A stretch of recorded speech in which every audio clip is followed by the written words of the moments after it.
তো আজকে সব ভুতুড়ের পার্ট 1, এখানে আমরা বেশ কিছু ঘটনা আপনাদেরকে এখন শোনাতে যাচ্ছি।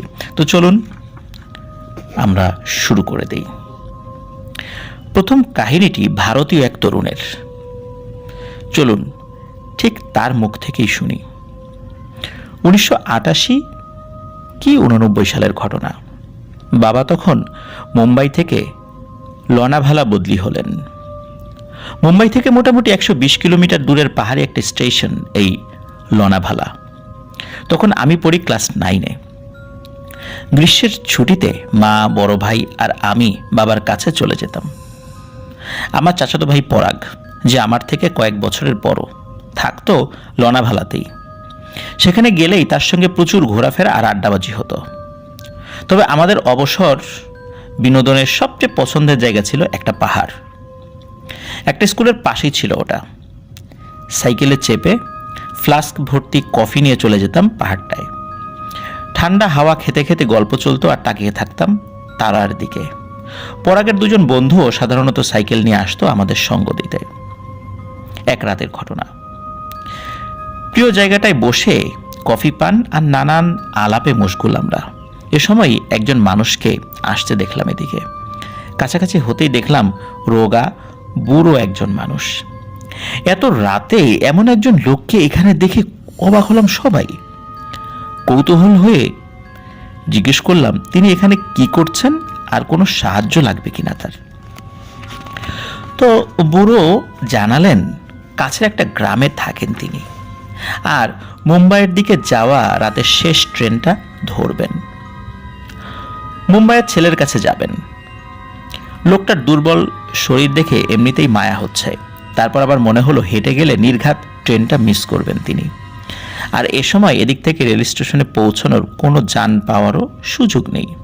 কাজেই পরাগ তাকে তার বাইসাইকেলে করে স্টেশনে পৌঁছে দিতে চাইল। পরাগের বন্ধুর সাইকেলে চেপে আমি আর আমার ভাইও ওদের সঙ্গী হলাম। তাকে স্টেশনে নামিয়ে দিয়ে এসে আবারও গল্পে মেতে উঠলাম। তারপরে যেটা ঘটলো এটা মনে করে আজও শরীরে কাটা দিয়ে ওঠে আমার। লোকটাকে নামিয়ে দিয়ে আসার পর আধ ঘন্টাও পার হয়নি, সবারই ঘুম ঘুম আসছে। বাসায় ফিরে যাওয়ার কথা ভাবতে শুরু করলাম। এ সময় অন্ধকারে একটা কাঠামোকে আসতে দেখলাম। একটু আগে লোকটা যেদিক থেকে এসেছেন ঠিক সেদিক থেকেই। তারপরই অবাক বিস্ময় আবিষ্কার করলাম সেই চিকন দেহের বুড়ো লোকটাই এগিয়ে এলো আমাদের দিকে, যাকে অল্প আগে স্টেশনে নামিয়ে দিয়ে এসেছি। বুড়ো কাছে এসে স্টেশনে পৌঁছে দেওয়ার অনুরোধ করলেন। আমরা সবাই বড় রকমের একটা ধাক্কা খেয়েছি। মনে হলো যেন একটা ঘোরের মধ্যে আছি, নড়তে পর্যন্ত পারছি না। মাত্র আধ ঘন্টার মধ্যে লোকটার পক্ষে কোনো মতেই হেঁটে এখানে আসা সম্ভব নয়। আর তিনি ফিরে এসে আবার স্টেশনেই বা যেতে চাইবেন কেন? মনে মনে প্রার্থনা করতে শুরু করলাম। আর এর জোরেই হোক বা অন্য কোনো কারণেই হঠাৎ করে যেন ঘোর কেটে গেল আমার। ধাক্কা দিয়ে অন্যদেরও স্বাভাবিক অবস্থায় ফিরে আনলাম। তারপর সাইকেলে উঠে দ্রুত এই জায়গা ছাড়লাম।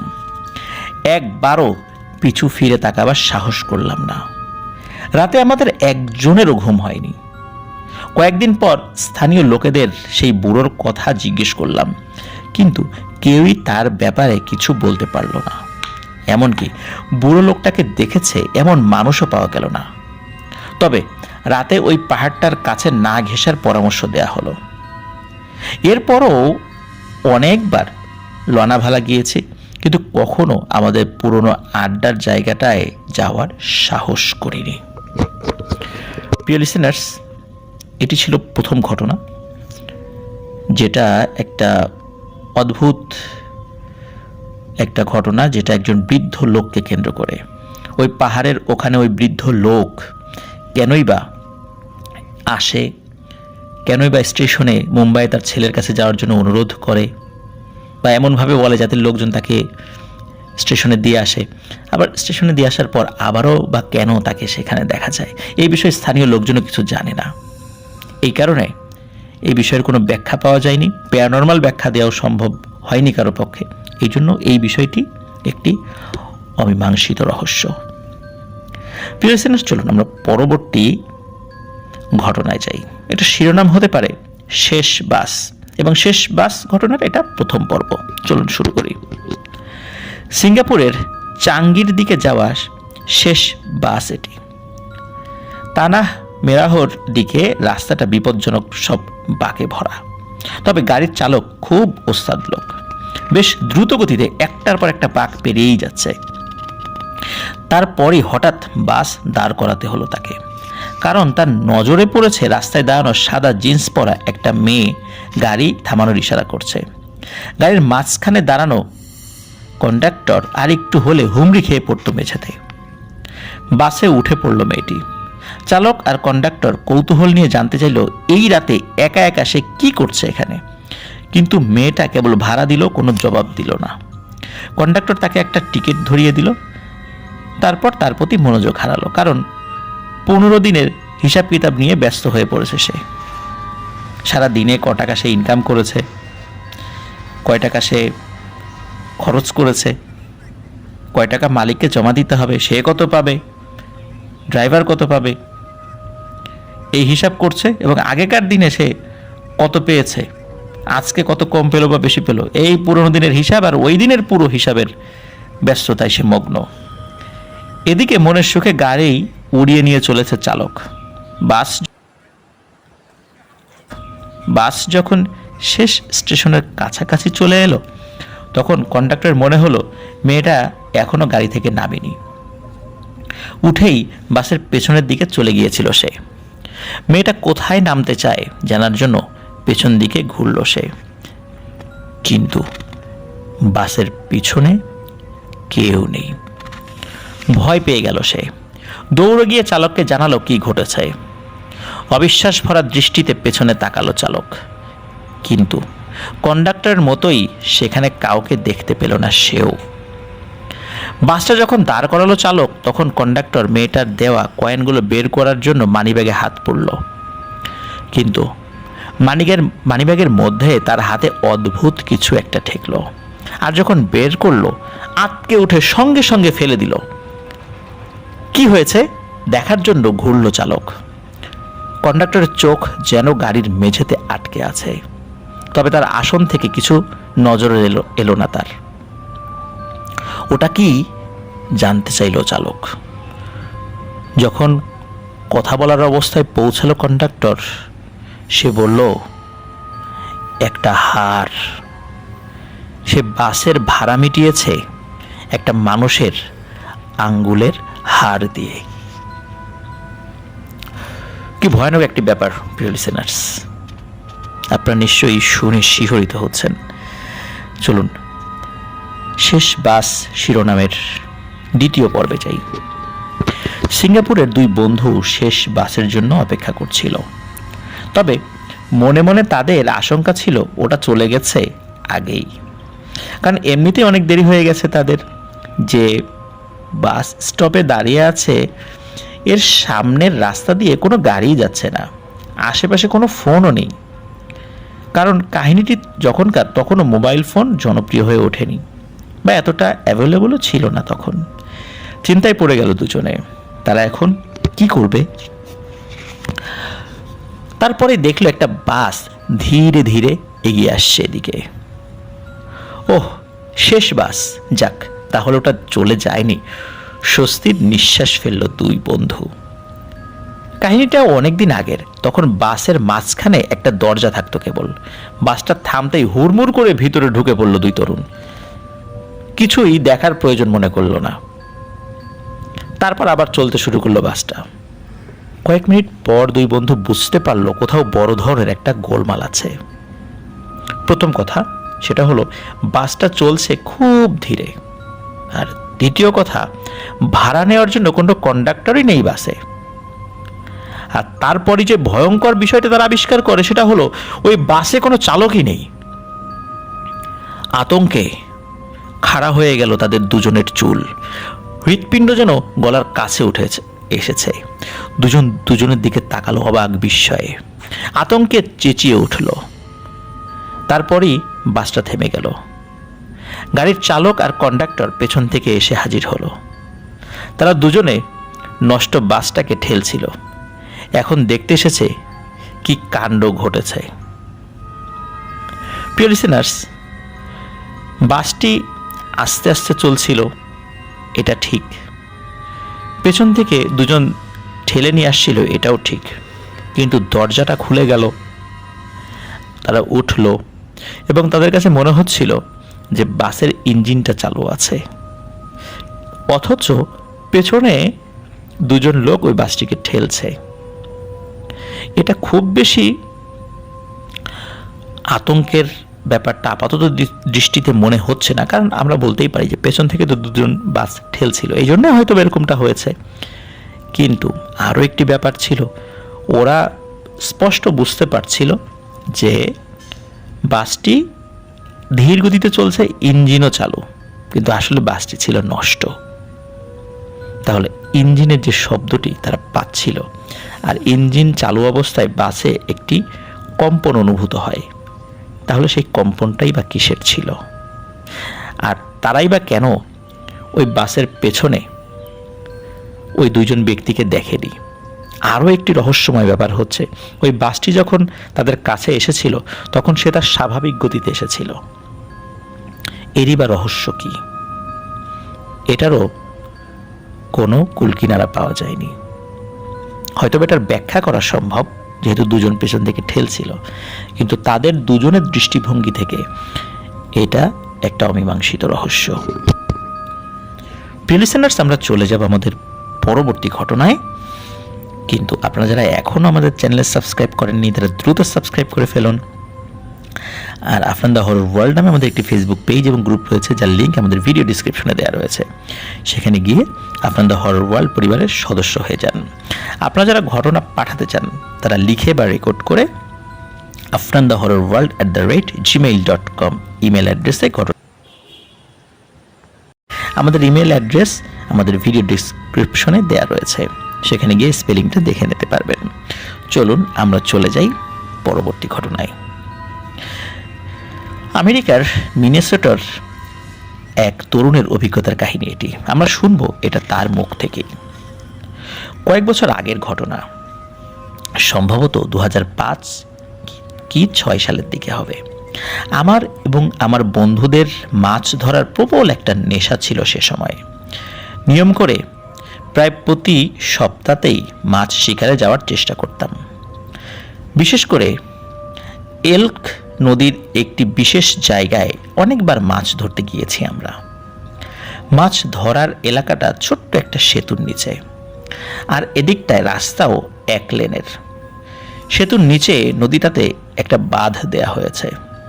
এই নির্দিষ্ট জায়গাটাতে পৌঁছাতে হলে প্রথমে ছোটোখাটো একটা বাণিজ্যিক ভবনের কাছে গাড়ি রেখে নেমে পড়তে হয়। তারপর হেঁটে গাছপালার ভেতর দিয়ে ঢালু পথ ধরে নদীর কাছে পৌঁছতে হয়। নদীতে নামার জন্য সে অর্থে কোনো রাস্তাই আসলে নেই। লোকজন চলাচলের ফলে একটা পায়ে চলা পথ তৈরি হয়েছে। তবে রাস্তার ধার থেকেই পথের দুপাশে 2-3 ফুট উঁচু ঘাসের বিস্তার। কাছেই একটা রেল লাইন রয়েছে। ওটাতে খুব একটা ট্রেন চলাচল নেই।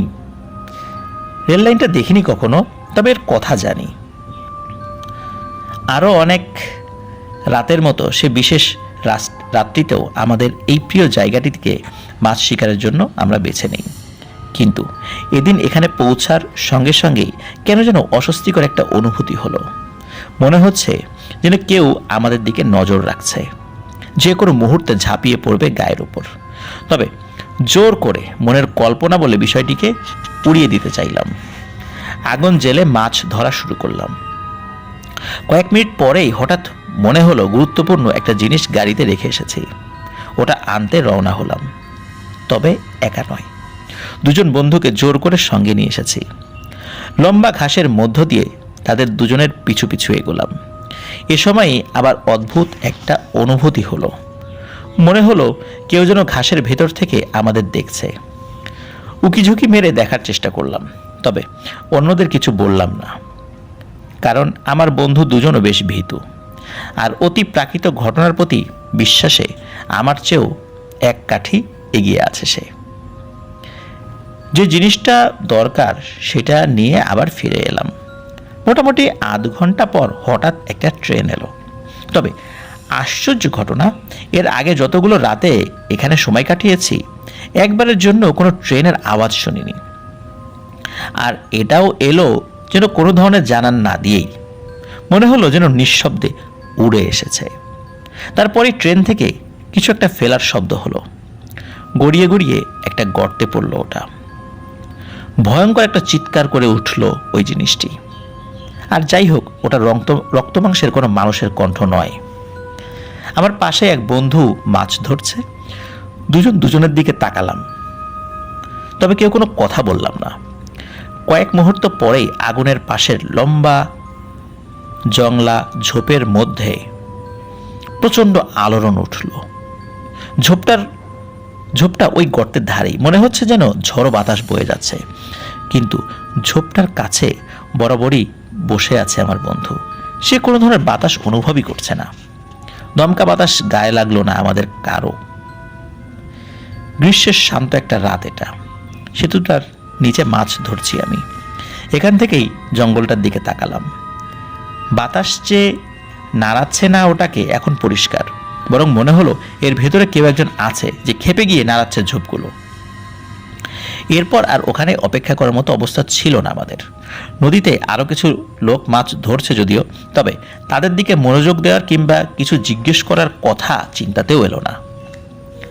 তারপরেই আমার এক বন্ধু বলল, চল দোকানে যাই, কারণ অশুভ কিছুর উপস্থিতি টের পেলে বাড়িতে যাওয়ার কথা বলতে নেই। তাহলে ওটা আপনার পিছু পিছু নাকি বাড়িতে হাজির হতে পারে, এটা সেখানকার লোকদের একটা বিশ্বাস। দেরি না করে তল্পিতল্পা গুটিয়ে গাড়িতে উঠলাম। তবে সোজা বাড়িতে না গিয়ে সত্যি একটা দোকানে গেলাম, পাছে আবার জিনিসটা অনুসরণ করে আমাদের কারো বাড়িতে না পৌঁছে যায়।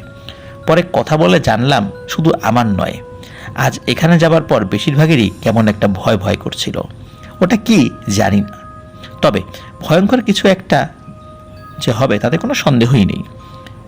আর কিছুক্ষণ সেখানে থাকলে হয়তো আমাদের কারো কারো ওটাই হতো জীবনের শেষ মাছ শিকার।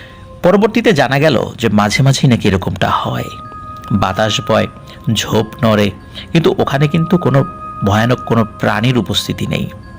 যদি ওই রকমের কোনো প্রাণী থাকতো কারো না কারো তো নজরে পড়তই। আর প্রাণী যদি হেঁটে যায় বা দৌড়ায় শুধু ঝোপ নড়বে, নিশ্চয়ই বাতাস বইয়ে যাওয়ার কথা নয়। ওটা আসলে কি বা কেনই বা ওরকম হয়েছিল স্থানীয় লোকরা কেউ বলতে পারে না। তবে কেউ কেউ বলে ওটা একটা অশুভ আত্মা, কিন্তু আসলেই ওটা অশুভ আত্মা কিনা সেটাও নিশ্চিত নয়। এই জন্য এই বিষয়টিও একটি অমীমাংসিত রহস্য স্থানীয় লোকদের কাছে অন্তত। প্রিয় লিসেনার্স, চলুন আমরা পরবর্তী ঘটনায় যাই। এবারের ঘটনাটি ভারতীয় এক তরুণের, 8-10 বছর আগের কথা। নাম হিমান। হিমান তখন তার এক বন্ধু বিনোদের সঙ্গে সবে একটা মুরগির খামার দিয়েছে। মুম্বাইয়ের কিনারা ঘেঁষে কালিয়ান নামের একটি জায়গা আছে। তার কয়েক মাইলের মধ্যে একটা গ্রামে মাঝারি আকারের একটা জায়গা বাছাই করে তারা। আর মুরগির খামার এতটাই পরিচিত যে তারা এই ব্যবসার সঙ্গে জড়িত নয়, যারা এই ব্যবসার সঙ্গে জড়িত নয় তাদেরও জানা আছে এ ধরনের খামার চালানো কি ঝক্কির একটি ব্যাপার। যত্ন আত্মিতে একটু এদিক সেদিক হলেই দেখা যাবে খামারের 12টা বেজে গেছে।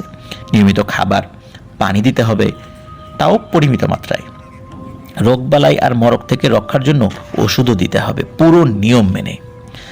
আর এটা এমন এক কাজ যেখানে পুরো দায়িত্ব ভাড়া করা লোকদের হাতে দিয়ে করলে সর্বনাশ হওয়ার সম্ভাবনা 16 আনা।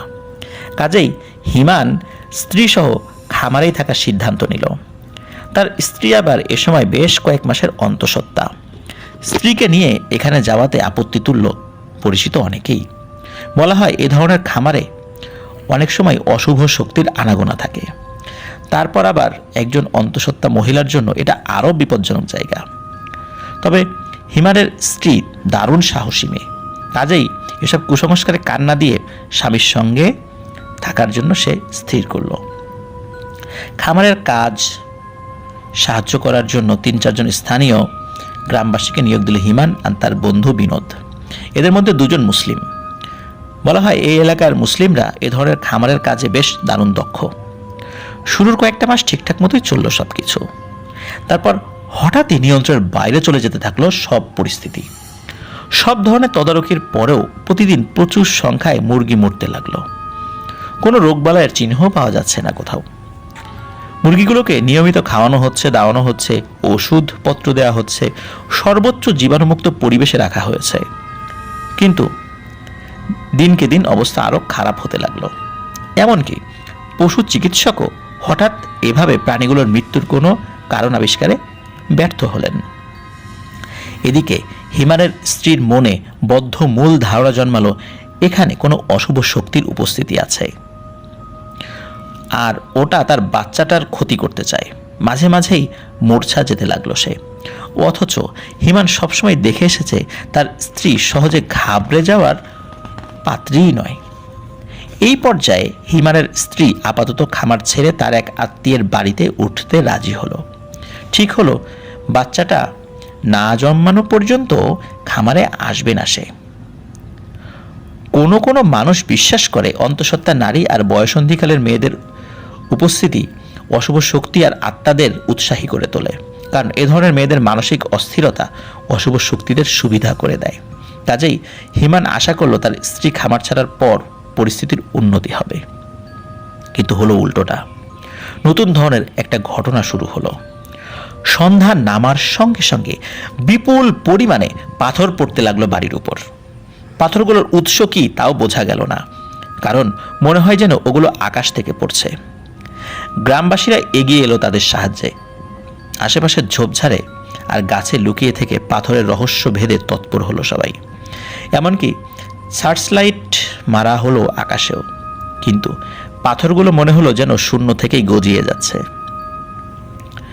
স্থানীয় পুলিশকে জানানো হলো বিষয়টা, কিন্তু অতি প্রাকৃত শক্তির বিরুদ্ধে পুলিশদেরই বা কী করার আছে? তারাও ব্যর্থ হলো এটা থামাতে। তবে সবচেয়ে আশ্চর্য বিষয় হলো পাথরগুলো কারো শরীরে এসে লাগে না।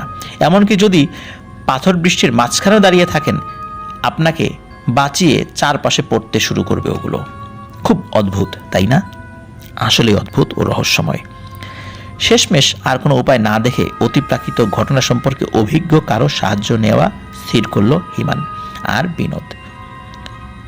দম বিভলির একজন বিখ্যাত ওঝার কথা শুনেছে তারা। ভূত, আত্মা এগুলো নামাতে নাকি ওস্তাদ সে এক ভদ্রলোক। সে পরোপকারী হিসেবেও যথেষ্ট সুনাম রয়েছে তার। মানুষকে সাহায্য করার কোনো বিনিময় বা কোনো অর্থকরী তিনি নেন না।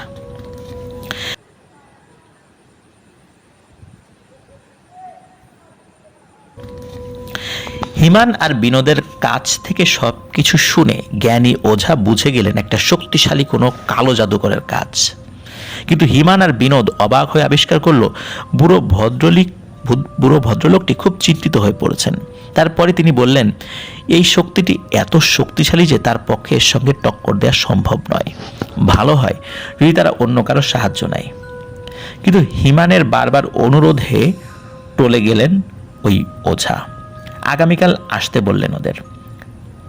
পরের দিন যখন এলো তখন একটা পাত্র দিলেন। কালো রং করা পাত্রটা লাল কাপড়ে ঢাকা, বেশ ভারী। ওঝা তাদের বললেন, এটার মধ্যে যে জিনিসটা আছে আশা করা যায় সেটি অশুভ আত্মাটাকে বশ মানাতে পারবে। কালিয়ান থেকে মুরগির খামারের দিকে যেতে হলে একটা নদী পড়ে। নদীর উপর একটা সেতুও রয়েছে। সাধারণত রাতের বেলা খুব দরকার না হলে কেউ এই নদীর তীরে ভেড়ে না। বলা হয় এই জায়গাটাতে কালো জাদুর চর্চা করা হয়। রাতে সেতু পেরোনোর সময় অনেক সময় রহস্যজনকভাবে যানবাহনে তাদের গোলমাল উপলব্ধি করতে পেরেছে। বুড়ো ভদ্রলোক হিমান আর তার বন্ধুকে রাত 12টার পর নদীর তীরে যাওয়ার পরামর্শ দিয়েছিলেন। নদীর তীরে একটা বড় পাথর আছে, যেটায় রেখে সাধারণত নারকেল ভাঙা হয়। ওই পাত্রটা ওই পাথরে ভেঙে সঙ্গে সঙ্গে চলে আসতে বলেন। সতর্ক করে দেন কোনো অবস্থাতেই যেন ঘুরে কি ঘটেছে সেটা দেখার চেষ্টা না করে। আর জায়গাটা ছেড়ে আসার সময় দৌড়ানো চলবে না, তবে জোর কদমে হেঁটে আসতে হবে। আবার আস্তে আস্তেও হাঁটা যাবে না। হিমান বেশ আতঙ্কিত হয়ে পড়েছে মনে মনে, কিন্তু কালো জাদুর হাত থেকে রেহাই পাওয়ার জন্য এছাড়া আর কোনো পথও খোলা নেই সামনে। কাজেই বিনোদ সহ ওই পাত্রটা নিয়ে বের হলো রাতের অভিযানে। নদীর ধারটা রাতের বেলা একেবারেই নির্জন থাকে, তারপর আবার দুপাশের গভীর জঙ্গল। এমনকি প্রচণ্ড সাহসী লোকটিরও আত্মা কাঁপিয়ে দেবে ওই পরিবেশ। কাজেই দুরু দুরু বুকে পাথরটা খুঁজে বের করলো তারা। তারপর ওটার উপর ওই পাত্রটি রেখে গুড়িয়ে দিল হিমান। ঘুরে মাত্র কয়েক কদম এগিয়েছে, এমন সময় একটা অট্টহাসির আওয়াজ শুনল পিছনে। তারপরে মনে হলো কে যেন পেছন থেকে ডাকছে তাদের। হতচকিত হয়ে হিমান প্রায় মাথা ঘুরিয়ে ফেলেছিল কি ঘটেছে দেখার জন্য, কিন্তু বিনোদ এই পরিস্থিতিতেও মাথা ঠান্ডা রেখেছে। হিমানের কাঁধে হাত দিয়ে আস্তে আস্তে তাকে দূরে সরিয়ে আনতে লাগলো অভিশপ্ত জায়গাটি থেকে। বাড়ি পৌঁছেই বিছানায় শরীর এলিয়ে দিল তারা, তারপরে তলিয়ে গেল গভীর ঘুমে। পরের দিন সকালে ঘুম ভাঙল এখন নির্ভার, কারণ গতদিনের কাজ ঠিকমতোই সমাধা করেছে। একেবারে ওঝা যেমন যেমন বলেছে ঠিক তেমন তেমন, অর্থাৎ তাদের সমস্ত সমস্যার সমাধান হয়ে গেছে। খুশি মনে বুড়ো ভদ্রলোকের বাড়ির দিকে রওনা হলো তাকে ধন্যবাদ জানানোর জন্য। কিন্তু বাড়িটাতে পৌঁছেই চমকে উঠল তারা। কেমন একটা থমথমে ভাব বিরাজ করছে। বাড়িতে ঢোকার পর ওঝার ছেলের সঙ্গে দেখা হলো তাদের। এমনিতেই হাসি খুশি লোকটাকে খুব বিষণ্ণ দেখে অবাক হলো। তারপর জানালেন তার বাবা ওই বৃদ্ধ ওঝা গত রাত 12:30টায় মারাত্মক একটা হার্ট অ্যাটাকের শিকার হন। এর কিছুক্ষণ পরেই মারা যান তিনি। হিমান আর বিনোদ এতটাই ধাক্কা খেয়েছে যে কিছু বলতে পারল না। মন খারাপ করে বাড়িতে ফিরে এলো। তবে সন্ধ্যা নামার পরপরই শুরু হলো আবার সেই পাথর বৃষ্টি। চলতেই থাকলো পরের দিনগুলোতে। ওঝার নির্দেশ অনুযায়ী সবকিছুই করেছে তারা, কিন্তু কোনো লাভ হলো না। তারপর আবার ওঝার হঠাৎ মৃত্যুতে দারুণ ভেঙে পড়ল হিমান আর বিনোদ। খামারের ব্যবসা গুটিয়ে ফেললো তারা। তবে এখান থেকে যাওয়ার সময় একটা জিনিসই বারবার তাদের কুড়ে কুড়ে খাচ্ছিল। ওঝার মৃত্যুটা কি নিছক স্বাভাবিক ঘটনা, নাকি ওই কালো জাদুকরের সঙ্গে লাগতে যাওয়াই কাল হয়েছে তার?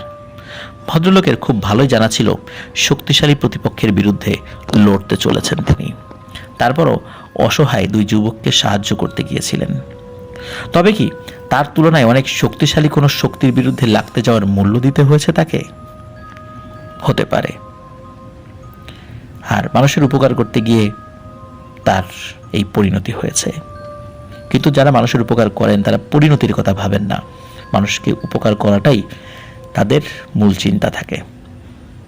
এটি ছিল ঘটনা। প্রিয় লিসেনার্স,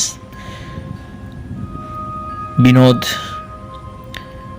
ওরা কিন্তু খামারের ব্যবসা গুটিয়ে নিয়েছিল, কিন্তু কেন ওই খামারের উপর কালো জাদু করা হয়েছিল এই বিষয়টি তারা জানতে পারেনি, বা কেই করেছিল এটাও তারা জানতে পারেনি। এই কারণে এই বিষয়টি তাদের কাছে অমীমাংসিত রহস্য হিসেবেই থেকে যায়। প্রিয় লিসেনার্স, যারা আমাদের চ্যানেলে সাবস্ক্রাইব করেনি তারা দ্রুত সাবস্ক্রাইব করে ফেলুন। আফনান দ্য হরর ওয়ার্ল্ড নামে আমাদের একটি ফেসবুক পেজ এবং গ্রুপ রয়েছে, যার লিঙ্ক আমাদের ভিডিও ডিসক্রিপশনে দেওয়া রয়েছে। সেখানে গিয়ে আফনান দ্য হরর ওয়ার্ল্ড পরিবারের সদস্য হয়ে যান।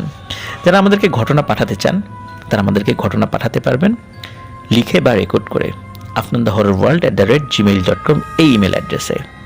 এই ইমেল অ্যাড্রেসটির স্পেলিং আমাদের ভিডিও ডিসক্রিপশনে দেওয়া রয়েছে। প্রিয় লিসেনার্স, চলুন আমরা আমাদের পরবর্তী ঘটনায় চলে যাই।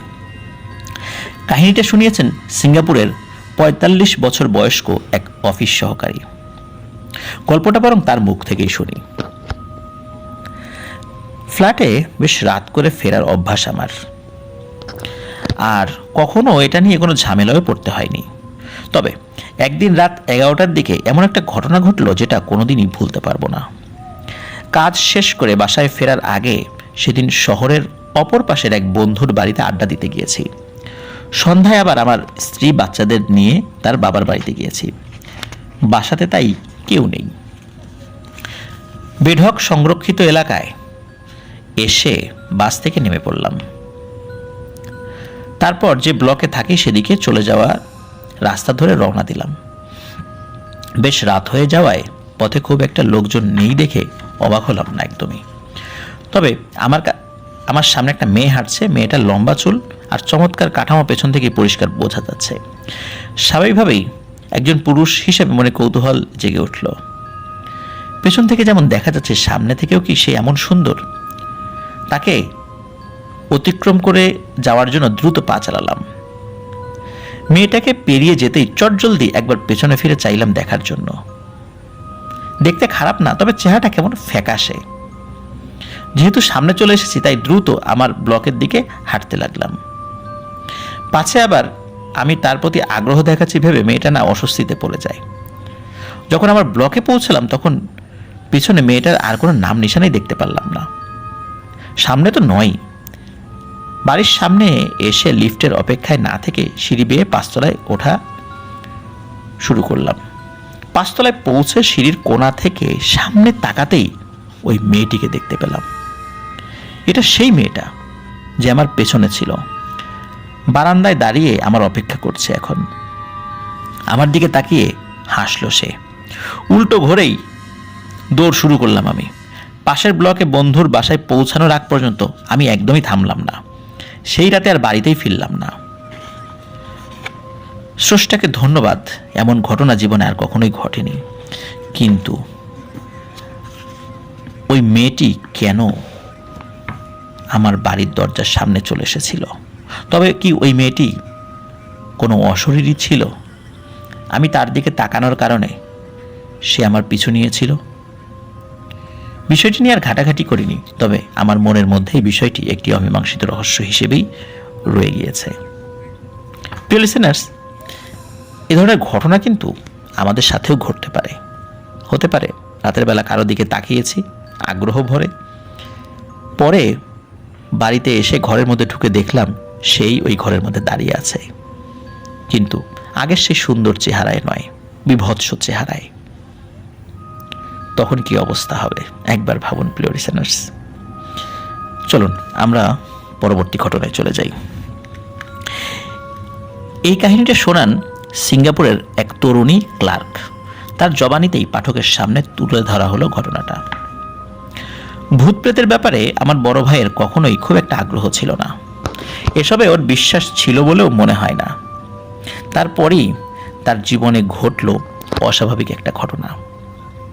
বছর দুয়েক আগের কথা। একদিন বাসায় ফিরল সে, হতবিহ্বল চেহারা নিয়ে, কপালে চিন্তার রেখা। রাতে খাবার সময় এমনকি তার পরেও বেশ বিষণ্ণ দেখালো তাকে। ঘুমানোর আগে আমি আর আমার বোন জানতে চাইলাম এমন চিন্তিত দেখাচ্ছে কেন তাকে।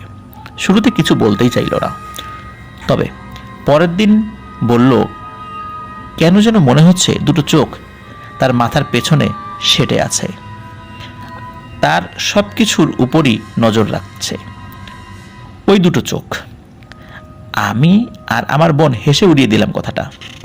বিষয়টা নিয়ে বেশ কিছুটা সময় ঠাট্টা মশকরাও করলাম, তবে অল্প সময়ের মধ্যেই বুঝে গেলাম এটা মোটেও হেলাফেলা করার মতো ব্যাপার নয়। আমার ভাই সবসময় বেশ ঠান্ডা মাথার মানুষ, তবে এই সপ্তাহে সে কেমন উদ্ভট আচরণ করতে লাগলো। ঘুমের মধ্যে বিড়বিড় করে কি যেন বলে আর সারা রাত এপাশ ওপাশ করে।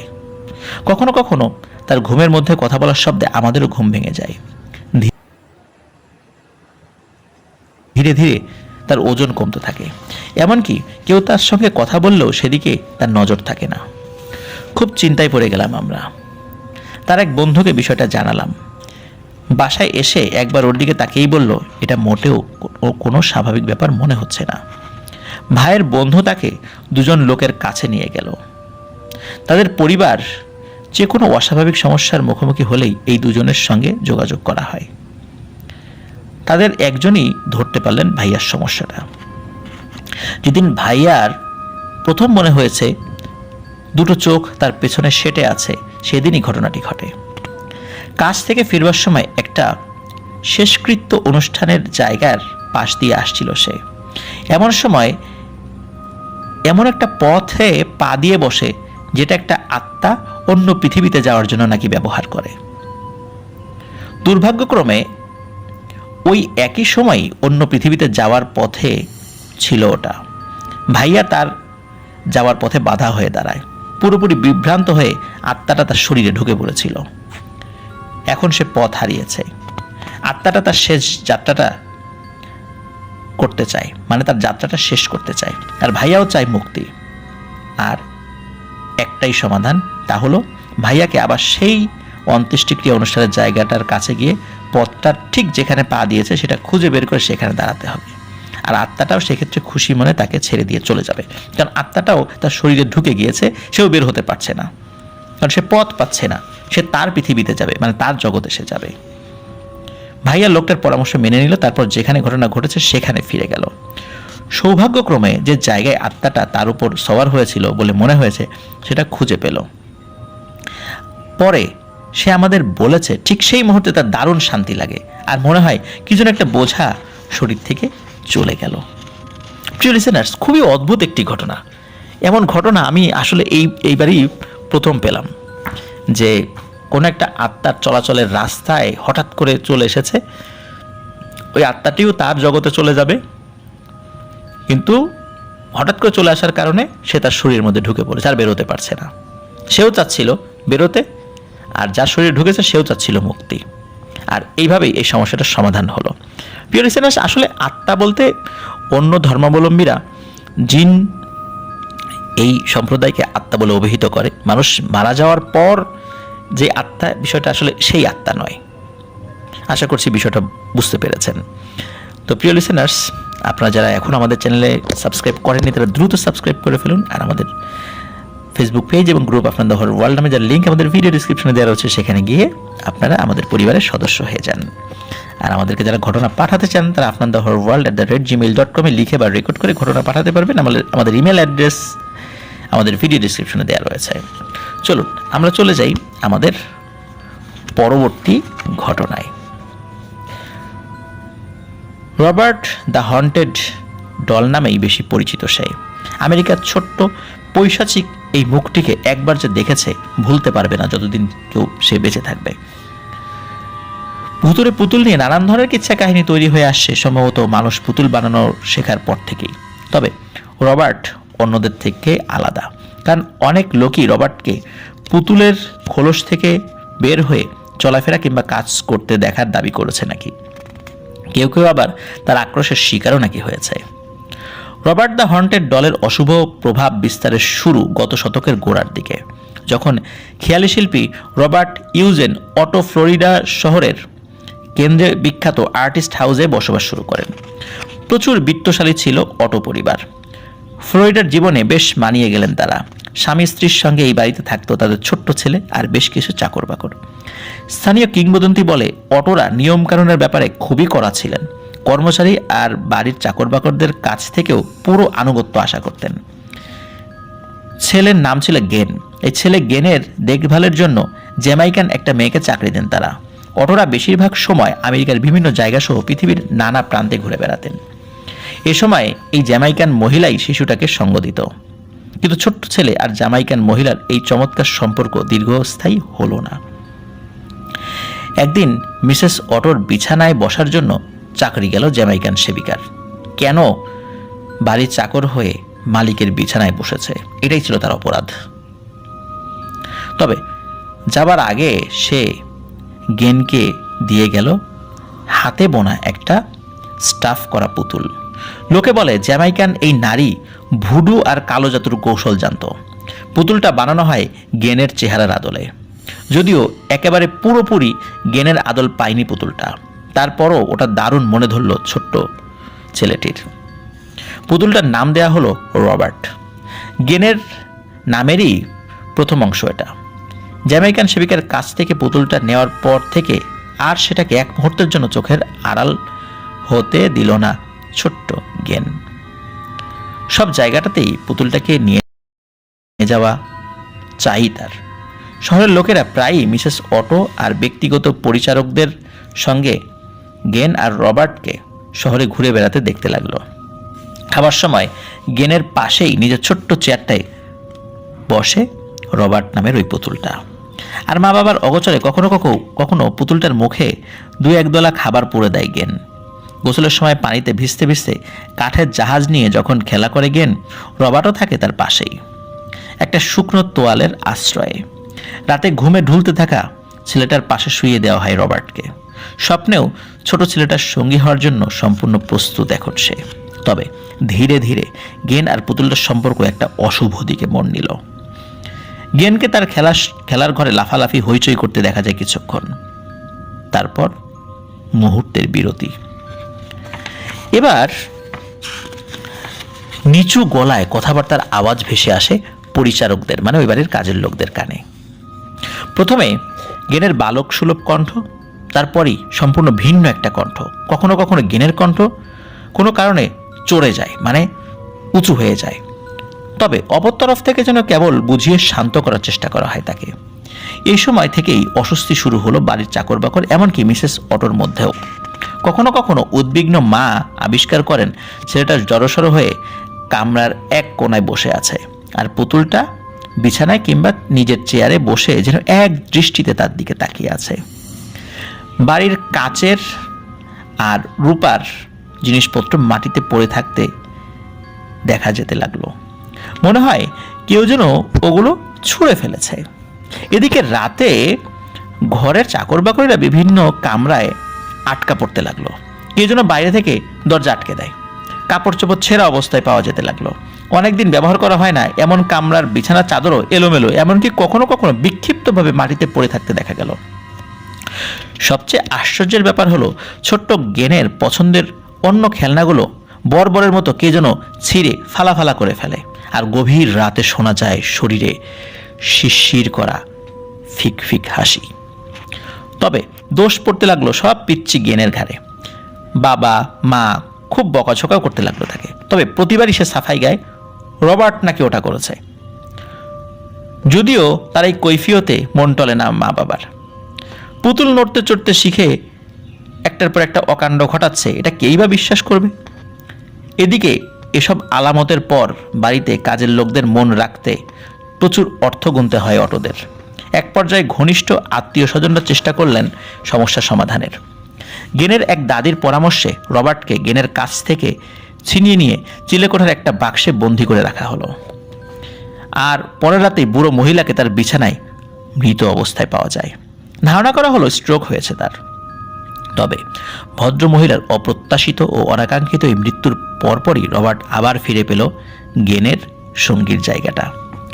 তারপর থেকে কোনো ঝামেলা ছাড়াই ওটা থাকতে লাগলো এই বাড়িতে। বাবা মা মারা যাওয়ার পরও এই বাড়িটাতেই থাকতে লাগলো গেন।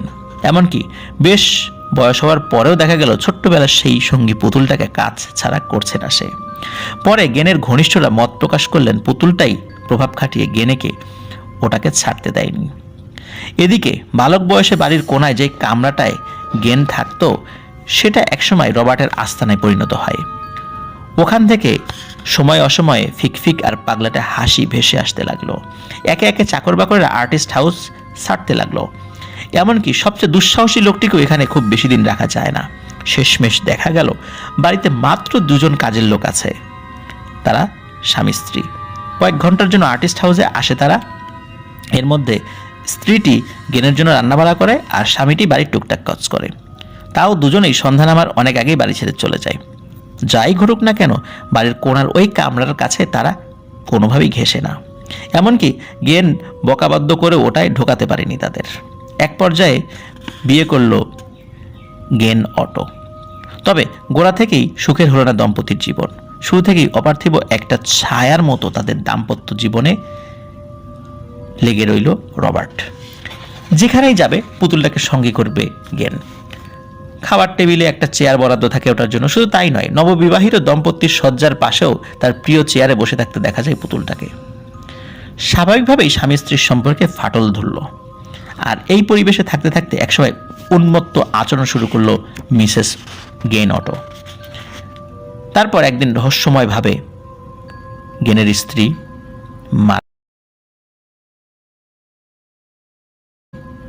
মারা গেল। লোকে বলে এখনো আর্টিস্ট হাউসে ঘুরে বেড়ায় তার প্রেতাত্মা। একসময় মৃত্যু হলো গেন অটোর। কিছুদিনের জন্য বাড়িতে একা হয়ে গেল রবার্ট। নতুন মালিক বাড়িটায় আসার পর আবার রবার্টের জায়গা হলো চিলেকোঠার একটা বক্সে। কিন্তু প্রথমবারের মতো এই ব্যবস্থায় খুশি হতে পারল না এই অশুভ পুতুলটা। রাতগুলো দুর্বিষহ করে তুলল সে পরিবারটির জন্য। বাড়ির এখানে সেখানে তার উপস্থিতির নজির রাখতে শুরু করলো। ঘটাতে লাগলো একটার পর একটা অঘটন। তারপর রান্নাঘরের ছুরি হাতে যখন ওটা নতুন মালিকানের বিছানার কাছে হাজির হলো আর ফিক ফিক শব্দে হাসতে লাগলো, ধৈর্যের বাঁধ ভেঙে গেল তাদের। দেরি না করে বাড়ি ছাড়লেন তারা, আর রবার্টের ঠাঁই হলো নতুন ঠিকানা, ফ্লোরিডার কি ওয়েস্টের ইস্ট মার্টেলো জাদুঘরে। সেখানে কঠোর নজরদারির মধ্যে রাখা হয় তাকে। এখনও আর্টিস্ট হাউসে ঘুরতে যাওয়া পর্যটকরা বলেন রবার্ট সম্ভবত তার নতুন বাড়ির সঙ্গে ঠিক মানিয়ে নিতে পারেনি, কারণ যেসব খালি ঘরে ট্যুরিস্ট গাইডরা তাদের ভয়ে নিয়ে যেতে চান না, সেসব ঘর থেকে প্রায় খিলখিল হাসি আর ছোট্ট পায়ের কারো হেঁটে বেড়ানোর শব্দ শুনতে পারেন। কখনো কখনো ছোট শিশুরা স্কুলে যাওয়ার সময় কোনার কামরাটার জানালা গোলে রবার্টকে উকি মারে দেখে ভয়ে ছুটে পালায়। তবে ইস্ট মার্টেলো জাদুঘরে এভাবে তাকে সাজিয়ে রাখায় সে যে ক্ষুব্ধ তার প্রমাণ রবার্ট কিন্তু রেখে চলেছে অবিরত। তাকে দেখে শিউরে ওঠেন পর্যটকরা। এক নারী পর্যটক তার চোখের সামনে পুতুলটার মুখের ভঙ্গি দেখে আটকে ওঠেন। ঠিক আগের মুহূর্তে ওটা হাসছিল, তারপরই বিরক্ত হয়ে ভ্রু কুটি করে রাখল। আবার কোনো কোনো পর্যটক এমন দাবি করেছেন নাকি বিখ্যাত পুতুলটা ছবি তোলার পর কালো ফ্রেম ছাড়া আর কিছুই পাননি, মানে ওই ছবিটা তোলার পর শুধু কালো ফ্রেম দেখা গিয়েছে, কিন্তু ছবিটা নাকি তোলা হয়নি। রবার্ট যে জায়গাটায় এখন আছে সেখানে আলোর অবস্থা বেশ খারাপ। এত কম আলোতে ছবি তোলা এমনিতেই কঠিন। জাদুঘর কর্তৃপক্ষ জায়গাটাকে আলোকিত করার নানা ধরনের ব্যবস্থা নিলেও কি এক অজানা কারণে সুবিধা হয়নি। আবার এ ধরনের গুজবও আছে ছবি তোলার আগে পুতুলটার কাছে ভদ্রভাবে অনুমতি চাইতে হয়, তা না হলে যে ছবি তুলবে তার উপর নেমে আসবে রবার্টের অভিশাপ। আর এখনও জাদুঘরে রাতে অস্বাভাবিক কিছু ঘটলে কিংবা কিছু পড়ে গেলে বলা হয় রবার্ট এটা করেছে। রাতের শেষ ব্যক্তি হিসেবে জাদুঘর ছাড়তে চায় না কোনো কর্মচারী, সবাই তাড়াতাড়ি বের হয়ে যেতে চায়। প্রতি অক্টোবরে কি ওয়েস্টের কাস্টম হাউসে কাচের ডিসপ্লেতে সাজিয়ে রাখা হয় রবার্টকে। জাদুঘরের তত্ত্বাবধায়ক বা কিউরেটরদের মতে রবার্টের সঙ্গে দেখা করার এটাই সেরা সুযোগ। আর এ সময় রবার্টের সঙ্গে নিজের পরিচয় তুলে না ধরা মোটেই বুদ্ধিমানের কাজ হবে না। তবে এই ভদ্রতাটুকু দেখাননি এমন লোকেরও অভাব নেই। তাদেরই একজন অরল্যান্ডোর এক নারী বলেন রবার্ট কিংবা তার মতো দেখতে কেউ একজন কাস্টম হাউস থেকে বের হয়ে আসার পর তাকে বাড়ি পর্যন্ত অনুসরণ করে। শুধু তাই না, ওই রাতে একটু পরপরই তার শোবার ঘরের জানালায় পুতুলটার ছোঁয়া দেখেছেন, মানে ছায়া দেখেছেন। বাড়ির আর সবখানে বিদ্যুৎ থাকলেও সে রাতে তার শোবার ঘর অন্ধকারে ডুবেছিল। প্রিয় লিসেনার্স, যাবেন নাকি ফ্লোরিডার সেই জাদুঘরে যেখানে রবার্টকে রাখা হয়েছে? ইস্ট মার্টেলো জাদুঘর। যদি কেউ আমেরিকা থেকে শোনেন বা কেউ ফ্লোরিডা থেকে শোনেন তাহলে রবার্টকে দেখে আসতে পারেন। আমি রবার্টের ছবিটা দেখেছি, তো আসলেই ভয়ানকই বলা যায় আর কি। একটা কাঠের চেয়ারে বসিয়ে রাখা, ভয়ানক। তো আমরা অ্যানাবেলা ডলের ঘটনা এর আগে আমরা বলেছিলাম, সেটাও আমেরিকার একটি ঘটনা। অ্যানাবেলা নিয়ে কিন্তু মুভি হয়েছে, আর রবার্টকে নিয়ে মুভি হয়েছে কিনা আমার ঠিক এখনও জানা নেই, জেনে বলতে হবে। তবে এই ধরনের পুতুলের ঘটনা কিন্তু শুধু যে রবার্ট বা অ্যানাবেলাই প্রথম তা নয়, বাংলাদেশেও কিন্তু ঘটেছে। এবং এই টাইপের ঘটনা সিলেটে আমি পেয়েছিলাম। সিলেটের আমাদের যে ঘটনা পাঠান শিব্বির আহমেদ ভাই, উনি কিন্তু পুতুলের বিজনেস করতেন। তো শিব্বির আহমেদ ভাই কিন্তু পুতুলের ঘটনা আমাদেরকে পাঠিয়েছিলেন, আপনাদের হয়তো বা মনে আছে সেই ঘটনাগুলো কথা। প্রিয় লিসেনার্স, আপনারা যারা এখনও আমাদের চ্যানেলে সাবস্ক্রাইব করেনি তারা দ্রুত সাবস্ক্রাইব করে ফেলুন। আর আফান দ্য হরর ওয়ার্ল্ড নামে আমাদের একটি ফেসবুক পেজ এবং গ্রুপ রয়েছে, যার লিঙ্ক আমাদের ভিডিও ডিসক্রিপশনে দেওয়া রয়েছে। সেখানে গিয়ে আপনারা আপনাদের পরিবারের সদস্য হয়ে যান। আমাদের পরিবারের সদস্য হওয়ার জন্য এই কারণে অনুরোধ করছি, আমরা সবাই একটা পরিবার। আপনাদের মূল্যবান মতামত আমরা সর্বোচ্চভাবে বিবেচনা করার চেষ্টা করি, সাধ্য অনুযায়ী সেটা করার চেষ্টা করি। সব কিছু আমাদের সাধ্যের মধ্যে থাকে না, আমরা আমাদের অত্যন্ত সীমিত ক্ষমতা নিয়ে যতটুকু পারছি আপনাদের ভৌতিক ঘটনা শুনিয়ে আনন্দ দেওয়ার চেষ্টা করছি। আমাদের অনেক সীমাবদ্ধতা রয়েছে, অনেক সমস্যা রয়েছে, তারপরও চেষ্টা করছি, আশা করছি